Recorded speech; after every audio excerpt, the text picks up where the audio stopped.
Hola, ¿qué tal? Soy Abraham Ramos. ¿Quieres que te lo lea otra vez?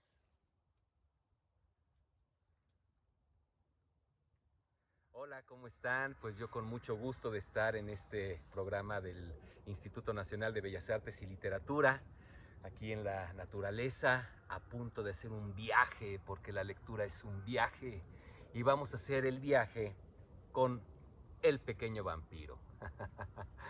Me encanta este libro, está muy recomendable, tiene varios cuentos, está muy lindo, y algo que me gusta mucho también es que viene con la presentación de los personajes. Aquí están, ahí se los voy a ir describiendo. Y pues bueno, iniciemos este hermoso viaje con El pequeño vampiro. Los personajes son: Anton es el protagónico de nuestra historia. A Anton le gusta leer historias emocionantes y espantosas, especialmente las de vampiros, de cuyas costumbres está totalmente al corriente. Luego están los padres de Anton. Ellos no creen del todo en vampiros. Su padre trabaja en una oficina y su madre es maestra. Y tenemos a Rudiger. Rudiger es el pequeño vampiro desde hace al menos 150 años. Y es pequeño porque se convirtió en uno de ellos cuando era niño. Anton lo conoció un día en que se encontraba solo en casa. Anton temblaba de miedo, pero el pequeño vampiro le aseguró que ya había comido. Es más, le cayó muy bien después de que Rudiger le confesara su predilección por las historias de vampiros y su temor a la oscuridad. Por si fuera poco, Rudiger le regaló a Anton una capa y juntos volaron hacia el cementerio y la cripta Slaughterstein. Desde ese momento, la monótona vida de Anton se transforma y se vuelve emocionante. El título de la primera historia es La cosa en la ventana. Era sábado, el día en que sus padres salían de casa por la noche. ¿A dónde irán hoy?, quiso saber Anton por la tarde cuando su madre se estaba rizando el cabello en el baño. Ah, dijo la madre, primero vamos a cenar y luego quizá a bailar. ¿Cómo que quizá?, preguntó Anton. No lo sabemos todavía, dijo la madre. ¿Acaso es tan importante para ti? No, gruñó Anton. Prefería no contestar ni confesar que quería ver la película policíaca que empezaba a las 11. Pero su madre ya había sospechado. «¿Antón?», dijo, volviéndose de tal manera que podía mirarlo fijamente a los ojos. «¿No querrás por casualidad ver la televisión?». «Pero mamá», exclamó Anton, «¿cómo se te puede ocurrir eso?». Afortunadamente, su madre había vuelto a la tarea de rizarse el pelo, de modo que ya no podía ver cómo el rostro de Anton se ponía colorado. «Quizá vayamos también al cine», dijo ella. «En todo caso, no volveremos antes de medianoche». Se había hecho de noche y Anton estaba solo en la casa. Estaba en pijama, sentado en la cama. Se había subido el edredón hasta la barbilla y leía La verdad sobre Frankenstein. La historia sucedía en una feria anual. Un hombre, con un abrigo negro ondeante, acababa de salir a escena para anunciar el nacimiento del monstruo. Entonces sonó el despertador. Molesto, Anton levantó la vista de su libro. ¡Oh! Ya casi son las 11. Quedaba el tiempo justo para encender la televisión. Anton saltó de la cama y prendió la tele con el control remoto.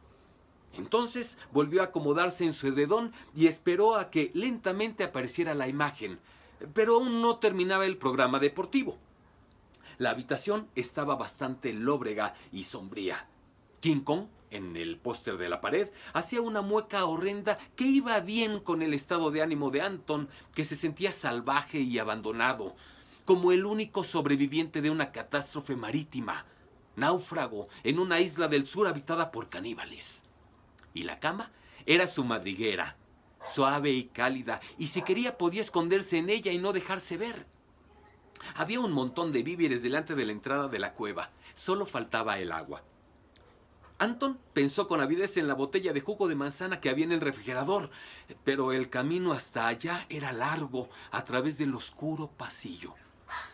Debería regresar nadando al barco, pasando al lado de los tiburones sedientos de sangre que solo esperan a sus víctimas. Uy, pero ¿no morían los náufragos mucho más por la sed que por el hambre? Por tanto, se puso en marcha. Odiaba el pasillo con la lámpara eternamente rota que nadie reparaba. Odiaba los abrigos que se balanceaban en el armario y que parecían ahorcados. Y ahora le daba miedo incluso la liebre disecada del cuarto de trabajo de su madre, a pesar de que otras veces a él le encantaba asustar con ella a otros niños. Finalmente había llegado a la cocina. Sacó del refrigerador la botella de jugo de manzana y cortó una gruesa rebanada de queso. ¡Qué rico! Mientras, escuchaba con atención por si había comenzado la película policíaca. Oyó una voz de mujer, probablemente la de la presentadora que anunciaba el comienzo de la película. Anton se puso la botella bajo el brazo y echó a correr. Pero no llegó lejos, porque cuando ya estaba en el pasillo, de repente advirtió que había algo que no estaba bien. Se quedó parado, escuchó atentamente y de pronto supo lo que era. Ya no oía la voz de la televisión. Eso solo podía significar una cosa. Alguien debía haberse colado en su habitación y había apagado el televisor. Anton notó cómo el corazón le daba un salto y después le latía como loco. Y desde el estómago le subía un extraño hormigueo que se le quedaba en la garganta. Ante él surgieron imágenes horrorosas. Imágenes de hombres con medias en la cabeza, con cuchillos y pistolas, que se introducían de noche en casas abandonadas para saquearlas y que tiraban al suelo lo que se interponía en su camino. La ventana de la habitación estaba abierta, recordó Anton. El ladrón podía, pues, haber trepado desde el balcón de los vecinos. De repente, se oyó un ruido. La botella de jugo de manzana se le había caído y había rodado por el pasillo justo hasta la puerta de la habitación. Anton contuvo la respiración y esperó. Pero no pasó nada. ¿Acaso lo del ladrón eran solo figuraciones suyas? Pero entonces, ¿por qué ya no funcionaba la televisión? Levantó la botella y abrió cautelosamente la puerta de su habitación.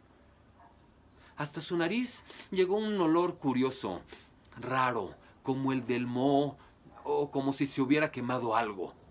¿Vendría de la televisión? La desenchufó rápidamente. Probablemente se habían quemado los cables. Entonces, Anton oyó un extraño crujido que parecía venir de la ventana. Y de pronto, creyó ver detrás de las cortinas una sombra que se perfilaba en la clara luz de la luna. Muy lentamente, con las rodillas temblándole, se aproximó de puntitas. El extraño olor se hizo más fuerte. Olía como si alguien hubiera quemado una caja de cerillos entera. También el crujido se hizo más fuerte. Y de repente, Anton se quedó parado como si hubiera echado raíces. En el alféizar de la ventana, delante de las cortinas que se agitaban con la corriente de aire, estaba sentado alguien que lo miraba fijamente. Tiene un aspecto tan horrible que Anton pensó que moría. Dos ojos pequeños e inyectados de sangre relampagueaban frente a él, enmarcados en un rostro blanco como la cal. Una cabellera peluda le colgaba en largos mechones hasta una capa negra y sucia. La gigantesca boca, roja como la sangre, se abría y se cerraba. Y los dientes, que eran extraordinariamente blancos y afilados como puñales, entrechocaban con un rechinido atroz. A Anton se le erizó el pelo y se le detuvo la sangre de las venas. La cosa de la ventana era peor que King Kong, peor que Frankenstein, peor que Drácula. Era lo más espantoso que Anton había visto jamás. A la cosa parecía divertirle ver temblar a Anton, presa de un miedo de muerte, pues hizo una mueca horrorosa con su gigantesca boca, con lo cual dejó completamente al descubierto sus colmillos, agudos como agujas y muy salientes. ¡Un vampiro!, gritó Anton. Y la cosa contestó con una voz que parecía salir de las más lóbregas profundidades de la tierra. Sí, señor. ¡Un vampiro! Y de un salto ya estaba en la habitación colocándose detrás de la puerta. ¿Tienes miedo?, preguntó. Anton no pudo articular ni un sonido. Pues estás bastante flacucho. No hay mucho que exprimir, creo yo. El vampiro lo examinó con una mirada salvaje. ¿Y dónde están tus padres? En el cine, tartamudeó Anton. Vaya, vaya. ¿Y tu padre está sano? ¿Tiene buena sangre? Al decir esto, el vampiro se rió para sí y Anton vio brillar los colmillos a la luz de la luna. Como tú seguramente sabes, nosotros nos alimentamos de sangre. Yo tengo una sangre muy mala, tartamudeó Anton. Siempre tengo que tomar siempre que tengo que tomar pastillas. Pobre de ti. El vampiro dio un paso hacia atrás. ¿Eso es verdad? ¡No me toques!, gritó Anton, intentando echarse a un lado. Chocó precisamente con la bolsa de ositos de goma que estaba delante de su cama y estos rodaron por la alfombra. El vampiro soltó una ruidosa carcajada que sonó como un trueno. ¡Mira! ¡Ositos de goma!, exclamó apaciguándose. ¡Qué monada! Agarró uno. Antes yo también tenía siempre algunos, susurró, de mi abuela. Se metió el osito de goma en la boca y lo masticó de un lado a otro durante un rato. De repente, lo escupió lanzándolo lejos y empezó a dar graznidos y a toser. Al mismo tiempo, profería las más espantosas palabras y maldiciones. Anton aprovechó la ocasión para refugiarse detrás del escritorio. Pero el vampiro se había quedado tan débil por el ataque de tos que se hundió en la cama y no se movió durante varios minutos. Luego, sacó debajo de la capa un gran pañuelo manchado de sangre y se limpió larga y detenidamente la nariz. «Esto solo puede pasarme a mí», sollozó. «Mamá me lo había advertido categóricamente». «¿Qué te advirtió?», preguntó curioso Anton. Detrás del escritorio se sentía considerablemente mejor. El vampiro le lanzó una mirada colérica. «Es que uno, como vampiro que es, tiene un estómago sensible, tonto. El dulce es veneno para nosotros». A Anton le dio mucha lástima. «¿Entonces, sí toleras el jugo de manzana?», quiso saber. El vampiro dio un grito de espanto. «¿Quieres envenenarme?», bramó. «Perdóname, por favor», dijo Anton avergonzado. «Solo pensaba que... está bien». Al parecer, el vampiro no se lo había tomado a mal. «Realmente es un vampiro muy simpático», pensó Anton, a pesar de su aspecto tan horroroso. De cualquier modo, él se había imaginado mucho más horribles a los vampiros. «¿Ya eres viejo?», preguntó. «Viejísimo». «Pero si eres mucho más bajito que yo». «¿Y qué? Es que morí precisamente cuando era niño». «Ah, vaya». Anton no había pensado en eso. «¿Y ya estás? Quiero decir, ¿también tienes una tumba?». El vampiro reprimió la risa. «Y puedes visitarme cuando quieras, pero solo después de ponerse el sol.